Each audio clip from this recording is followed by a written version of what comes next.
Item ಯಾವುದೇ ಇರಲಿ try ಮಾಡಿ ಆಚಿ ಚಿಕನ್ ಮಸಾಲಾ. ಆಚಿ ಚಿಕನ್ ಮಸಾಲಾ ದೆಹಲಿಯಿಂದ ಸಿಕ್ಕಿದೆಯಾ ಗುಡ್ ನ್ಯೂಸ್ ಅನ್ನೋ ಒಂದು ಪ್ರಶ್ನೆ.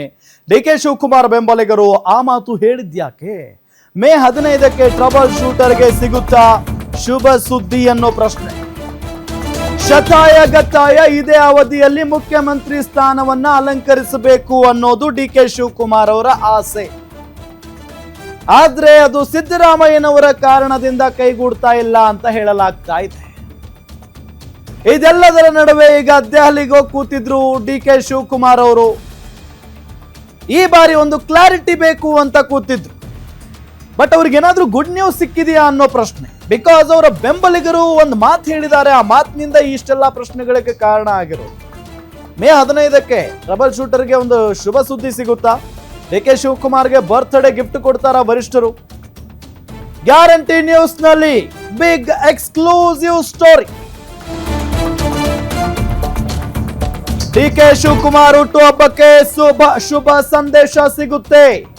ಸೂಕ್ತ ಸಮಯದಲ್ಲಿ ಹೈಕಮಾಂಡ್ ಸೂಕ್ತ ನಿರ್ಧಾರವನ್ನ ತೆಗೆದುಕೊಳ್ತಾರೆ. ಮೇ 15ಕ್ಕೆ ಹುಟ್ಟುಹಬ್ಬದಂದೇ ಸಿಹಿ ಸುದ್ದಿ ಸಿಗುವ ವಿಶ್ವಾಸ ಇದೆ. ಒಪ್ಪಂದ ಆಗಿರೋದು ನಿಜ, ಅದನ್ನ ಬಹಿರಂಗಪಡಿಸಬೇಕು. ಈವರೆಗೆ ಹೈಕಮಾಂಡ್ ಚುನಾವಣೆಯ ಗಡಿಬಿಡಿಯಲ್ಲಿತ್ತು. ಚುನಾವಣೆ ಮುಗಿದ ಬಳಿಕ ಹೈಕಮಾಂಡ್ ಗೊಂದಲ ಬಗೆಹರಿಸುತ್ತೆ.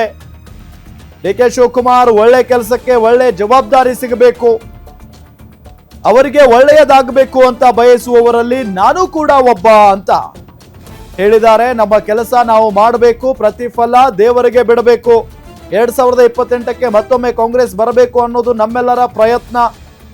ಮತ್ತೆ ಡಿ.ಕೆ.ಶಿ ಪರವಾಗಿ ಬ್ಯಾಟ್ ಬೀಸಿದ್ದಾರೆ ನೋಡಿ ಶಾಸಕ ಕುಣಿಗಲ್ ರಂಗನಾಥ್ ಅವರು. ಒಳ್ಳೆಯವರಿಗೆ ಒಳ್ಳೇದು ಹಾಗೆ ಆಗುತ್ತೆ ಅನ್ನೋದು ಕುಣಿಗಲ್ ರಂಗನಾಥ್ ಅವರು ಹೇಳಿರುವಂತ ಮಾತು. ಏನು ಅನ್ನೋದನ್ನ ಇಬ್ರು ಅಫ್ಕೋರ್ಸ್ ಇವಾಗ ಒಪ್ಪಂದ ಆಗಿರೋಂಥ ವಿಚಾರನ ಎಲ್ಲರ ತಲೆಯಲ್ಲೂ ಇದೆ. ಆ ಒಪ್ಪಂದ ಏನು ಅನ್ನೋದನ್ನ ಇಬ್ರು ಬಂದು ಹೇಳೋವಂಥದ್ದು ವಿಚಾರದಲ್ಲಿ ಹೈಕಮಾಂಡ್ ಅವ್ರು ನಿರ್ಧಾರ ತೆಗೆದುಕೋಬೇಕು ಅನ್ನೋದನ್ನ ಹೇಳ್ತಾ ಇದ್ದಾರೆ. ಸೊ ಅದನ್ನು ನಾವೆಲ್ಲ ಅಪೇಕ್ಷೆ ಪಟ್ಟು ಕಾಯ್ತಾ ಇದ್ದೀವಿ. ಗೊಂದಲನ ನಿವಾರಣೆ ಮಾಡಲಿಕ್ಕೆ ಹೈಕಮಾಂಡ್ ಅವರು ಎಲೆಕ್ಷನ್ಸಲ್ಲಿ ಬ್ಯುಸಿ ಇದ್ದರು. ಎಲೆಕ್ಷನ್ ಆದಮೇಲೆ ಮಾಡ್ತಾರೆ ಅಂತ ಅನ್ಕೋತೇನೆ ನಾನು. ಈಗ ನೀವು ಕೇಳ್ತಾ ಇದ್ದೀರಿ ಎಷ್ಟು ಜನ ಶಾಸಕರು ಇದ್ರ ಬಯಸ್ತಾರೆ ಅಂತ ಅಂದ್ಬಿಟ್ಟು. ನಾನು ಒಂದು ಮಾತನ್ನು ಹೇಳಲಿಕ್ಕೆ ಇಚ್ಛೆಪಡ್ತೇನೆ. ಇವತ್ತು ಸಿದ್ದರಾಮಯ್ಯ ಸಾಹೇಬರು ಒಳ್ಳೆ ಕೆಲಸವನ್ನು ಮಾಡಿದ್ದಾರೆ. ಇವತ್ತು 8 ವರ್ಷ ಆಗಿದೆ. ಅವರು ಸಹ ನಿರ್ವಹಣಾ ವ್ಯವಸ್ಥೆಯಲ್ಲಿ ಕರ್ನಾಟಕಕ್ಕೆ ಉತ್ತಮವಾದಂಥ ಒಂದು ಆಯವ್ಯಯ ಬಜೆಟ್ಗಳನ್ನು ಕೊಟ್ಟು ಒಳ್ಳೆಯ ಹೆಸರು ತೆಗೆದುಕೊಂಡಿದ್ದಾರೆ. ಮುಂದಿನ ದಿನಗಳಲ್ಲಿ ಡಿ.ಕೆ. ಶಿವಕುಮಾರ್ ಸಾಹೇಬರು ಸಹ ಆ ಸ್ಥಾನವನ್ನು ತುಂಬಬೇಕು ಅಂತ ಕೆಲವರು ಆಸೆಯಲ್ಲಿದ್ದಾರೆ.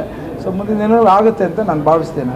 ಅದೇನಿದೆ ಒಳ್ಳೆ ನಿರ್ಧಾರಗಳನ್ನು ಹೈಕಮಾಂಡರ್ ತೆಗೆದುಕೊತಾರೆ. ಅವ್ರೇನು ತಗೋತಾರೆ ನಾವೆಲ್ಲ ತಲೆ ಬಾಗಿ ಶಿರಸ ವಹಿಸಿ ಕೆಲಸ ಮಾಡೋದನ್ನು ಬಿಟ್ಟರೆ, ಇವತ್ತು ನನಗೆ 28 ಮತ್ತೊಮ್ಮೆ ಕಾಂಗ್ರೆಸ್ ಬಂದು ಮತ್ತೊಮ್ಮೆ ಸೆಕೆಂಡ್ ಗ್ಯಾರಂಟಿಗಳು ಇದೆ ನಮ್ಮಲ್ಲಿ. ಅದನ್ನು ಜನ ಕೊಡೋಂಥದ್ದನ್ನು ಎಲ್ಲ ಆಲ್ರೆಡಿ ನಮ್ಮ ಅಧ್ಯಕ್ಷರು ರೆಡಿ ಮಾಡ್ಕೊಂಡಿದ್ದಾರೆ.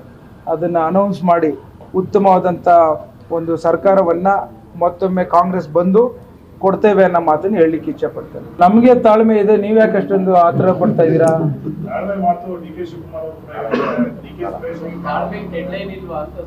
ಕಾಲವೇ ತಸ್ಮೈ ನಮ್ಮ ಅಂತ ಹೇಳ್ತಿರ್ತಾರೆ ನಮ್ಮ ಸಾಹೇಬರು. ಮೇ 15ನೇ ತಾರೀಕು ನಮ್ಮ ಸಾಹೇಬ್ರದು ಹುಟ್ಟುಹಬ್ಬ. ಸೊ ಅಷ್ಟು ಅರ್ಥ ಮಾಡ್ಕೊಳ್ಳಿ. ಅಫ್ಕೋರ್ಸ್ ಇವಾಗ ಇದೇ ವಿಚಾರಕ್ಕೆ ಸಂಬಂಧಪಟ್ಟಂತೆ ಡೀಟೇಲ್ಸ್ ಕೊಡ್ತಾರೆ ನಮ್ಮ ಸ್ಪೆಷಲ್ ಕರೆಸ್ಪಾಂಡೆಂಟ್ ವೀರೇಶ್ ದಾನಿ ಸಂಪರ್ಕದಲ್ಲಿದ್ದಾರೆ. ವೀರೇಶ್ ದಾನಿ, ಏನ್ ನಡೀತಾ ಇದೆ? ಏನಾದರೂ ಶುಭ ಸುದ್ದಿ ಸಿಕ್ಕಿದೆಯಾ? ಅವ್ರ ಬರ್ಡೇಗೆ ಏನಾದರೂ ಗಿಫ್ಟ್ ಕೊಡ್ತಾರಾ ಹೈಕಮಾಂಡ್ ನಾಯಕರು? ಡೀಟೇಲ್ಸ್ ಕೊಡ್ತಾ ಹೋಗೋದಾದ್ರೆ.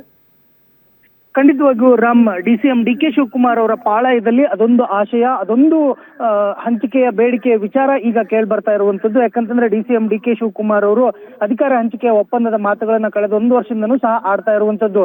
ಸಿಎಂ ಸಿದ್ದರಾಮಯ್ಯ ಮತ್ತು ನಾವು ಅಧಿಕಾರ ಹಂಚಿಕೆ ಒಪ್ಪಂದದಲ್ಲಿದ್ದೀವಿ ಅಂತ ಹೇಳಿ ಡಿ.ಸಿ.ಎಂ ಡಿ.ಕೆ. ಶಿವಕುಮಾರ್ ಅವರು ಪದೇ ಪದೇ ಹೇಳ್ಕೊಂಡು ಬರ್ತಾ ಇರುವಂತದ್ದು. ಆ ಹಿನ್ನೆಲೆಯಲ್ಲೇ ಇದೀಗ ಡಿ.ಸಿ.ಎಂ ಡಿ.ಕೆ. ಶಿವಕುಮಾರ್ ಅವರ ಆಪ್ತಬಣದಲ್ಲಿರ್ತಕ್ಕಂಥ ಶಾಸಕರುಗಳಲ್ಲೂ ಸಹ ಆ ಆಶಯ ಹೆಚ್ಚಾಗಿರುವಂತದ್ದು. ಮೇ 15ಕ್ಕೆ ಡಿ.ಸಿ.ಎಂ ಡಿ.ಕೆ. ಶಿವಕುಮಾರ್ ಅವರ ಹುಟ್ಟುಹಬ್ಬ ಇರುವಂತದ್ದು.